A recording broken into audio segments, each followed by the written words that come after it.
Здравствуйте! В эфире музыкальная программа «От всей души». Сегодня у нашей горячо любимой мамы Тамары Козлоловны Гулар 67-й день рождения.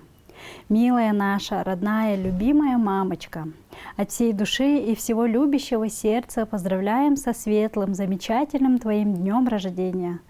Ты для нас самая лучшая, добрая и мудрая мама на свете.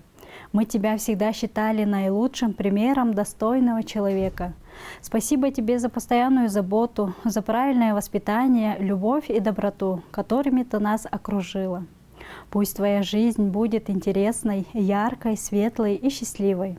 Пусть на твоем долгом жизненном пути не будет горя и печали, и встречаются только добрые люди. С уважением и любовью от детей.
Это была музыкальная программа «От всей души», где вы всегда можете подарить своим близким минуты счастья и радости.